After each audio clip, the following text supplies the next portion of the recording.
Hello guys, welcome back to my channel. अगर आप भी एक लैपटॉप यूज़र है, अगर आप लैपटॉप यूज़ करते हैं, बहुत लंबे समय से लैपटॉप यूज़ करते आ रहे हैं और अब आपको लैपटॉप का परफॉर्मेंस अच्छा नहीं लग रहा है, आपको स्लो लग रहा है, आपका बैटरी बैकअप नहीं दे रहा है, तो आज का वीडियो आपके लिए बहुत ही यूज़फुल साबित होने वाला है। क्योंकि आज के इस वीडियो में मैं आपको 10 ऐसे पॉइंट्स के बारे में बताने वाला हूँ जो कि आप लोग उस गलती को करते हैं और जिसके कारण आपका लैपटॉप का परफॉर्मेंस ख़राब हो जाता है और फिर आपको लगता है कि आपका लैपटॉप तो अच्छा है पर वो ऐसा ख़राब क्यों हो गया।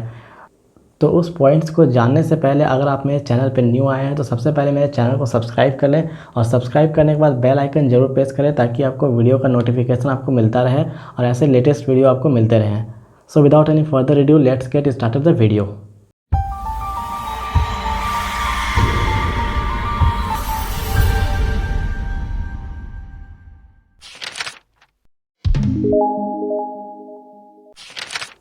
तो फर्स्ट पॉइंट जो हमारा है वो है कि do not keep your laptop plug in all the time. तो बहुत से लोग ऐसे होते हैं कि अपना लैपटॉप को हमेशा वो चार्ज में लगा कर रखते हैं, तो उनको ऐसा नहीं करना चाहिए क्योंकि इससे क्या होता है कि आपके लैपटॉप का जो बैटरी है वो कंटिन्यूसली चार्ज होते रहता है। वो 100% हो गया उसके बाद भी वो कंटिन्यूस चार्ज होते रहता है। तो इससे क्या होता है कि लैपटॉप का जो बैटरी होता है वो उसका लाइफ बहुत ही कम हो जाता है।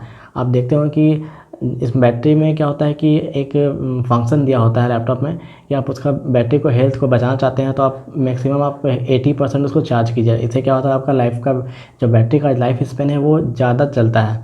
अगर आप बैटरी को 50% चार्ज करते हैं तो भी ठीक है, अगर 80% चार्ज करते हैं तो भी ठीक है।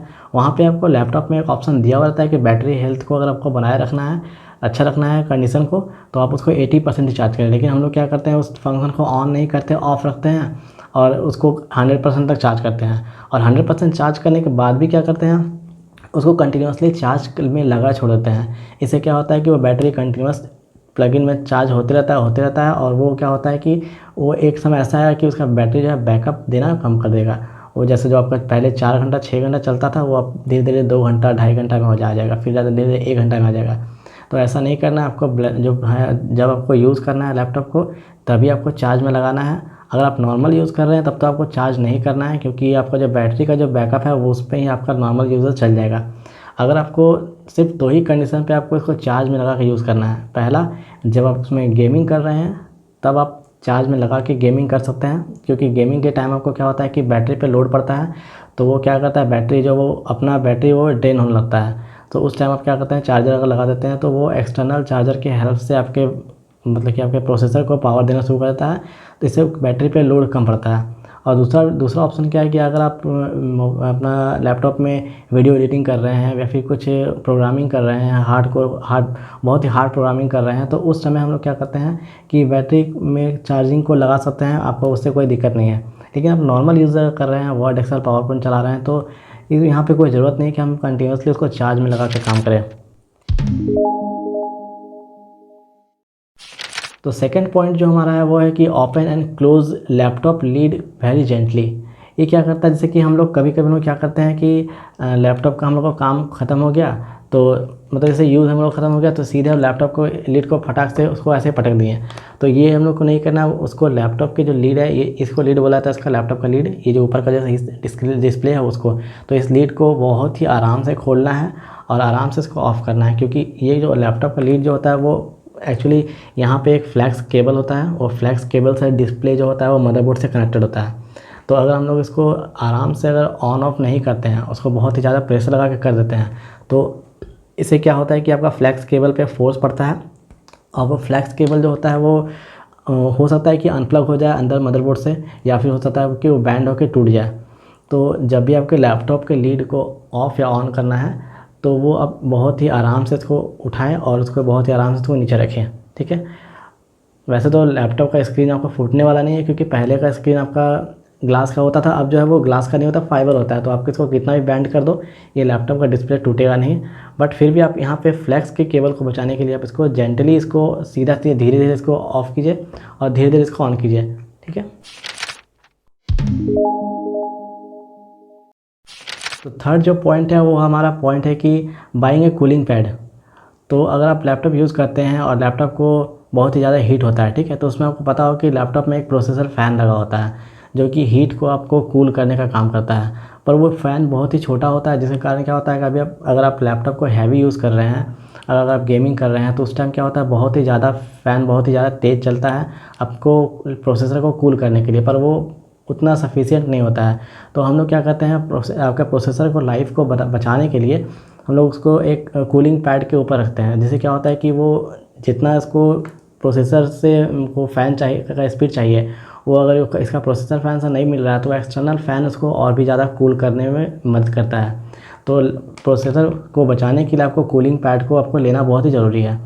और इसमें के साथ आपको एक चीज़ और पे ध्यान देना है कि कभी कभी हम लोग क्या करते हैं कि अपना लैपटॉप यूज़ कर रहे हैं तो अपना बेड पे यूज़ कर देते हैं, बेड पे रख लेते हैं उसके बाद यूज़ करते हैं, या फिर पिलो पे रख दिए, पिलो पे रख के भी यूज़ कर सकते हैं करते हैं।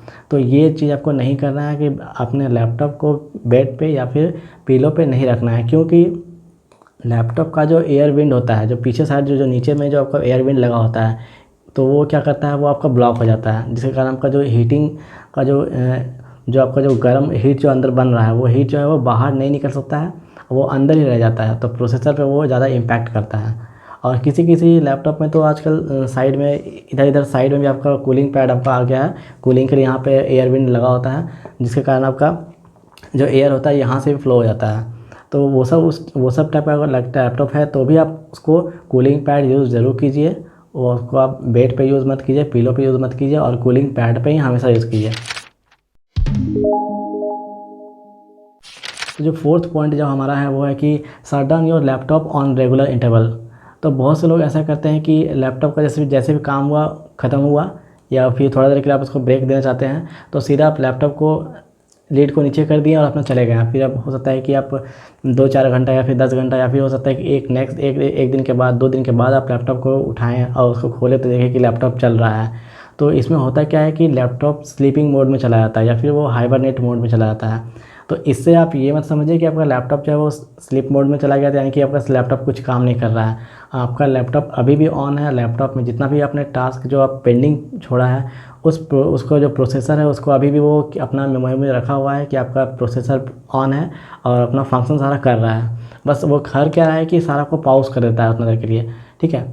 तो उससे क्या होता है कि आपका प्रोसेसर तो अंदर चल रहा है, काम कर रहा है, लेकिन वो कंटिन्यू ऑन होने के कारण क्या होता है, कभी कभी ऐसा होता है कि आपका वाईफाई से कनेक्टेड है और कुछ इंपॉर्टेंट्स अपडेट आया विंडोज़ में जो कि ऑटोमेटिक इंस्टॉल हो गया, लेकिन इंस्टॉल होने के बाद वो क्या होता है कि फिर भी इंस्टॉल पेंडिंग रहता है, डाउनलोडिंग होने के बाद इंस्टॉलेशन पेंडिंग रहता है। तो उसके कारण भी क्या होता है कि आप उसको लीड को नीचे कर दिए और वो पेंडिंग जो है वो नेक्स्ट टाइम जब ओपन करेंगे तो प्रोसेसर क्या करेगा, उस पेंडिंग को इंस्टॉल करना शुरू कर देता है। और इसमें क्या होता है कि वो जो प्रोसेसर है वो हैंग होने लगता है, आपका सिस्टम हैंग होने लगेगा, और आपका कभी कभी ऐसा होता है कि आपका सिस्टम करप्ट होने का भी चांसेस होता है। तो ऐसा कोशिश कीजिए कि अपने लैपटॉप को रेगुलर इंटरवल में एक दिन पे या फिर 2-4 घंटा पे जब भी आपको काम ख़त्म हो जाता है तो उसको शट डाउन प्रॉपर्ली कर दीजिए, फिर ताकि आप नेक्स्ट डे उसको जब भी ऑन करें तो वो जल्दी से ऑन हो जाए। ऐसा नहीं कि आप नेक्स्ट डे जब ऑन कर रहे हैं तो वो स्टार्ट हो जाए, आपका विंडो अपडेटिंग स्टार्ट हो जाए, विंडो अपडेटिंग एंड वहाँ लिख दे और वहाँ पर ऑप्शन आ जाएगा do not shut down your system. तो उस समय क्या होगा कि बहुत टाइम ले लेगा आपका सिस्टम को ऑन होने में, करीब 1 से 2 घंटा भी ले सकता है आपका सिस्टम ऑन होने में, बिना नेट कनेक्टेड रहेगा फिर भी आपका टाइम लेगा, क्योंकि वो विंडो जो है प्रॉपर्ली वो अपडेट नहीं हो सका शट डाउन होते टाइम। तो जो फिफ्थ पॉइंट हमारा है कि keep your important stuff outside OS drive. हम लोग कभी कभी क्या करते हैं, अपना जो इम्पोर्टेंट काम का फाइल होता है, चाहे वो वीडियो फाइल हो, ऑडियो फाइल हो, इमेज हो, या फिर कोई आपका एक्सेल का फाइल हो, वो हम लोग क्या करते हैं सीधा अपना डेस्कटॉप में जमा कर देते हैं, और फिर क्या करते हैं वहीं डेस्कटॉप से हमको रेगुलर उसको ऑन करना है तो रेगुलर उसको डेस्कटॉप पे ही उसको फाइल को ओपन कर लिए, उसको वहीं से क्लोज़ कर दिए और सारा फाइल अपना डेस्कटॉप में ही रखे हुए हैं। तो ये काम आपको बंद करना है, क्योंकि इससे क्या होता है कि आपके ओएस ड्राइव जो होता है वो फुल होने लगता है। जैसे कि कभी कभी ऐसा होता है कि आपका सी ड्राइव जो है बहुत ही कम स्पेस का है, आपने उसको 100 GB स्पेस दे के रखा है, कम दे के रखा है, 50 GB स्पेस दे के रखा है, और आपने उसमें विंडोज़ जो ओरिजिनल इंस्टॉल कर दिया है। तो ओरिजिनल विंडोज़ क्या होता है, वो रेगुलर इंटरवल में क्या होता है कि टाइम टू टाइम वो अपडेट हो जाता है। अगर आप जब इंस्टॉलिंग के टाइम अगर वो विंडो जो है 40 GB का होगा तो आपका 2-3 बार अपडेट होने के बाद वो 50 GB बन जाएगा, ठीक है। तो इससे क्या होता है कि सी ड्राइव का स्पेस कम होने के कारण, और आपका जो फाइल भी सी ड्राइव में रखा हुआ है, तो वो डबल मेमोरी कंज्यूम करेगा और प्रोसेसर मतलब कि विंडो को अच्छे से चलने नहीं देगा। जैसे आपने विंडो 10 डाल कर रखा है तो होता क्या है कि देखिए, जैसे कि हम लोग को जो रूम मिलता है वो 12x12 का या फिर 10x10 का रूम होता है। तो हम लोग को वहाँ पे अगर हम सिंपल अपने रूम में खड़ा रहना चाहें तो हमको खड़ा रहने के लिए 1 फीट या फिर 2 फीट का स्पेस भी काफ़ी है, वहाँ पे हम खड़े रह सकते हैं। पर वहाँ पे अपना काम नहीं कर सकते, जैसे कि आपको कुछ भी काम वर्क करना है तो उसके लिए आपको स्पेस ज़्यादा होना चाहिए, ठीक है। जैसे कि आप खड़ा रहने के लिए आपको 1 बाय 1 चाहिए, लेकिन आपको कुछ काम करना है तो वहाँ पे आपको स्पेस ज़्यादा चाहिए, तभी आप वहाँ पे कर सकते हैं, मूव होकर अपना काम कर सकते हैं। अब आपको कॉम्पैक्ट स्पेस दे दिया जाएगा और उसी बीच में आपको बोला जाएगा कि यहाँ पे आपको खड़ा भी रहना है और आपको काम भी करना है। तो उस समय क्या होता है कि आपको स्पेस कम होने के कारण आप बहुत धीरे धीरे काम करिएगा, ठीक है, संभल संभल के करना है। तो वही प्रोसेस आपका सेम टू सेम प्रोसेसर के साथ है, विंडोज़ के साथ होता है। अगर आप विंडो के लिए जो आप ड्राइव छोड़े हैं वो आपने 50 GB का स्पेस छोड़ दिया है, ठीक है, अलॉट कर दिया है कि 50 GB में आपको OS ड्राइव को रखना है, और उसमें आपने विंडो 10 को इंस्टॉल कर दिया। विंडो 10 ऑटोमेटिक इंस्टॉल हुआ तो हो सकता है कि आपने 30 GB का इंस्टॉल हुआ, उस समय इंस्टॉलिंग के टाइम वो 30 GB हुआ, लेकिन 2-3 अपडेट होने के बाद वो क्या हुआ कि 40 GB बन गया। तो अब उसके पास स्पेस कितना बचा, सिर्फ 10 GB का स्पेस बच गया वहाँ पे कुछ भी काम को करने के लिए। तो जब आप वहाँ पे एक्सेल खोले, जब आपने पावर पॉइंट खोला, जब आपने कोई फोटोशॉप खोल दिया या फिर कोई प्रोग्रामिंग का लैंग्वेज खोल दिया, C++, जावा, कुछ भी खोल दिया वहाँ पे, तो उस समय क्या होता है कि वो 10 GB जो है स्पेस है वो उस विंडो के लिए कम हो जाता है आपके काम को परफॉर्म करने के लिए, और उसके कारण क्या होता है कि आपका परफॉर्मेंस जो होता है वो स्लो दिखने लगता है विंडो का। आप सभी सोचते हैं कि मेरा प्रोसेसर तो i5 है, i10 है, जो भी एक रहता है, और आपको लगता है कि प्रोसेसर इतना हाई होने के बाद भी आपको प्रोसेसर अच्छे से काम नहीं कर रहा है। प्रोसेसर काम करने का स्पेस ही नहीं आपने दिया है उसको। आपको अपना जो स्टफ़ जो फाइल है, आपका वीडियो फाइल है, एडिटिंग फाइल, जो भी है फाइल है, वो सारे फाइल को आप OS ड्राइव से अलग रखिए। OS ड्राइव को कम से कम 200 GB स्पेस दीजिए ताकि वो अच्छे से परफॉर्म कर सके। तो ऐसा आपको नहीं करना है, आपको जो अपना फ़ाइल होता है उस फाइल को आपको अदर ड्राइव में रखना है, एक्सटर्नल हार्ड डिस्क में रखना है, ठीक है। और अगर आप SSD यूज़ करते हैं तो और ज़्यादा बेटर होगा इसके लिए। तो 6 पॉइंट जो हमारा है वो है कि do not charge your battery up to 100%। इसके बारे में मैंने फर्स्ट पॉइंट में बताया था थोड़ा सा, तो इस पर और बता देता हूँ कि कभी भी अपने लैपटॉप के बैटरी को 100% कंप्लीट चार्ज मत कीजिए। अब थोड़ा सा उसे कम रखिए, 90% रखिए, 97% रखिए, काफ़ी है, लेकिन 100% कभी मत कीजिए। क्योंकि आप जैसे कि अपने खुद के लाइफ से अगर इसको जोड़ते हैं, जैसे कि प्रोसेसर आपने क्या किया, आपने आपका जैसे स्टमक कितना छोटा दिया हुआ है स्टमक, ठीक है। तो अगर आपने पूरा स्टमक को फुल करके आपने खाना खाया, ठीक है, तो क्या होता है कि जैसे आपने फुल उसको करके खाते हैं और आप कुछ भी काम करने बैठते हैं, तो अब क्या होता है कि उनको बहुत ही ज़्यादा सफोकेशन होता है कि आप सांस ले नहीं पा रहे हैं, तो ऐसा कुछ आपको फील अच्छा बेटर नहीं होता है। आप थोड़ा सा उसको रेस्ट करते हैं, थोड़ा सा खाना आपका डाइजेस्ट हो जाता है, तो वहाँ आपका स्टमक में आपका स्पेस बन जाता है, तब फिर आप अच्छे से उसको यूज़ कर सकते हैं, कुछ भी आपका काम कर सकते हैं। तो सेम प्रोसेस लैपटॉप के भी साथ है। ये भी एक समझ लिए कि आपका ह्यूमन ब्रेन का ही अच्छा काम कर रहा है। ये क्या कर रहा है, अब जैसे कि बैटरी को 100% फुल कर दिए, फुल करने के बाद उसको तुरंत यूज़ करना स्टार्ट कर दिए, ठीक है। तो फुल में क्या होता है, यूज़ तो होता है, पर स्टार्टिंग का जो 10% है वो बहुत ही, तो समझिए कि तब एक तरह का बेकार जाता है, ठीक है, उसको आप यूज़ नहीं कर सकते हैं। और फुल होने के कारण क्या होता है, उसका फिर उसको यूज़ करना शुरू कर दिए, तो होता है क्या है कि आपका बैटरी फुल है और उसको आप तुरंत यूज़ करना शुरू कर दिए, फिर चार्ज लगा दिए, फिर फुल कर दिए, फिर चार्ज लगा दिए, फिर फुल कर दिए, तो फिर आपका बैटरी होता है वो फूलने लगता है, ठीक है। उसके अंदर का जो मैकेनिज्म है, जो जो उसका मटेरियल है, वो क्या होता है, फुल किया आपका फिर पूरा फूल जाता है। तो इससे क्या होता है कि आपका बैटरी ऑटोमेटिक ख़राब हो गया, ठीक है। इसलिए आपको लैपटॉप में दिया हो रहता है बैटरी हेल्थ नाम का एक ऑप्शन, उसको ऑन कीजिए और उसको आप 80% चार्ज कीजिए, 90% चार्ज कीजिए, और कभी भी 100% चार्ज मत कीजिए। ये फार्मूला लैपटॉप के साथ नहीं, किसी भी बैटरी लगाने वाला डिवाइस के साथ यूज़ होता है, चाहे आपका मोबाइल हो, चाहे आपका लैपटॉप हो, या कोई भी डिवाइस हो जिसमें बैटरी लगता है, उसको कभी भी 100% चार्ज मत कीजिए। तो 7th पॉइंट हमारा है कि use external keyboard while typing. तो बहुत से लोग ऐसे होते हैं कि उनको कुछ लंबा लंबा चीज़ टाइप करना होता है, तो वो जो लैपटॉप का जो कॉम्पैक्ट कीबोर्ड जो उसमें दिया हुआ है, उसी लैपटॉप के कीबोर्ड के साथ ही वो टाइप करना स्टार्ट कर देते हैं। ठीक है, नो डाउट कि आप टाइप कर सकते हैं, बट उस पर टाइप नहीं करना चाहिए, क्योंकि बहुत से लोग का आदत होता है कि वो, बहुत से लोग पता नहीं क्या ऐसा दुश्मनी होता है इंटर की के साथ, कि वो लोग क्या करते हैं, अगर कुछ भी कुछ टाइपिंग कर रहे हैं तो लाइन चेंज करना है तो इतना ज़ोर से हम इंटर प्रेस करेंगे, ठीक है।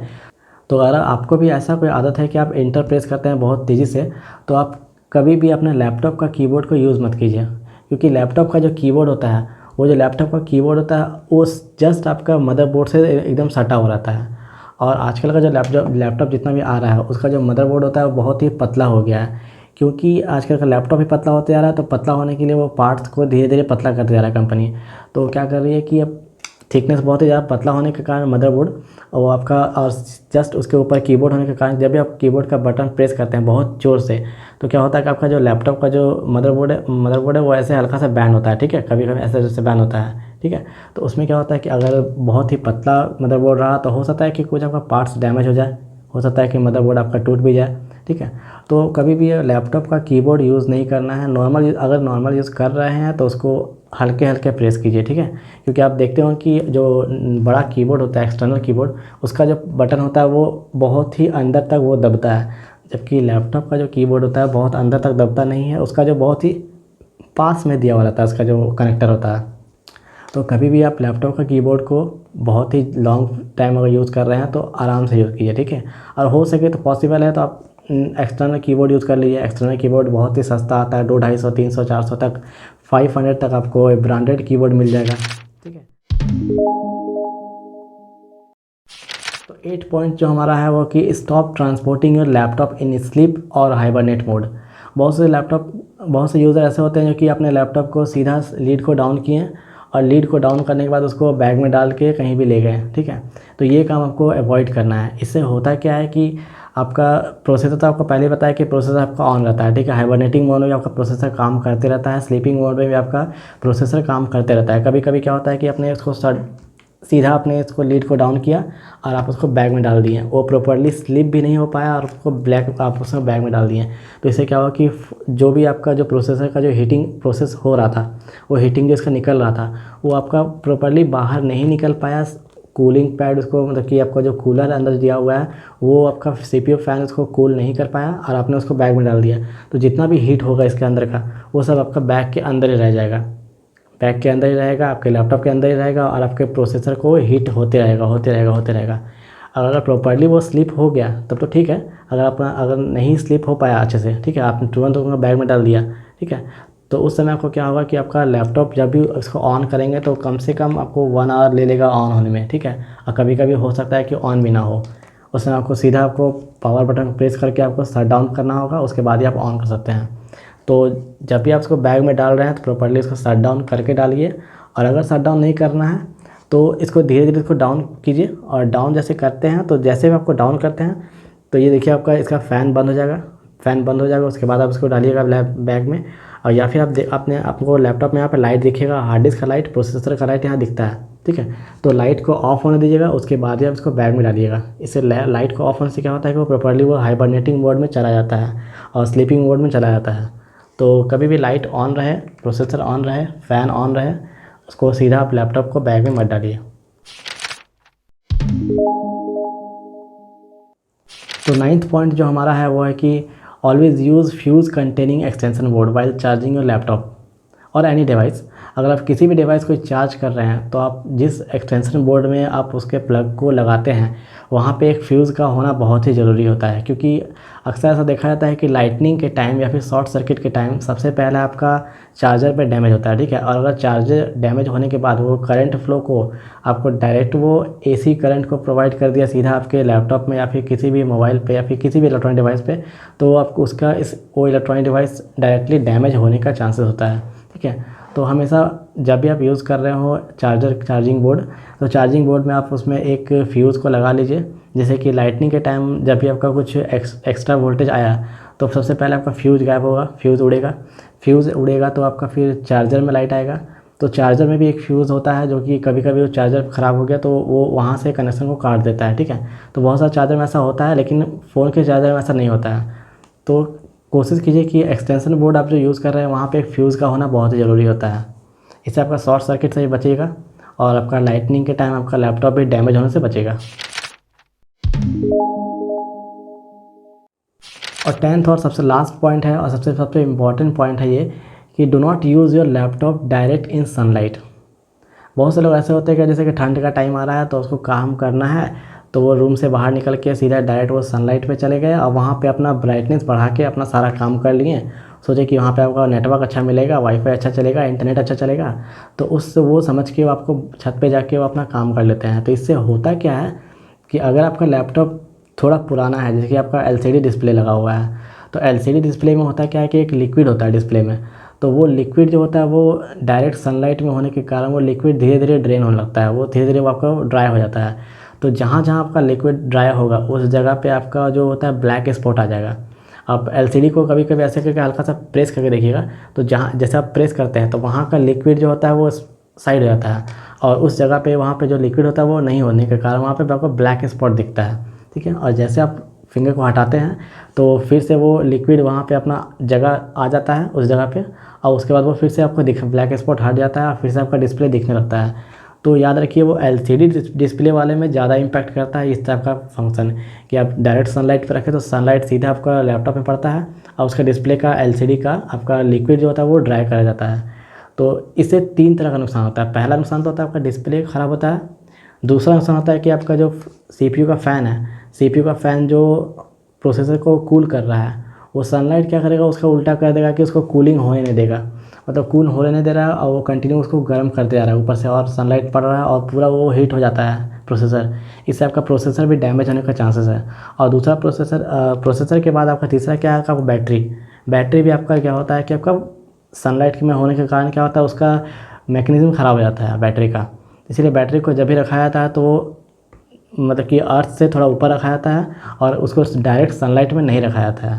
ठीक है, तो कभी भी लैपटॉप को सनलाइट में मत यूज़ कीजिए, इससे बहुत सारे नुकसान है, आपका सीधा आपका लैपटॉप ही ख़राब हो जाएगा। तो आज के इस वीडियो में बस इतना ही, फिर मिलेंगे अपने नेक्स्ट वीडियो में। तब तक के लिए आप stay tune my channel. Thank you and good bye.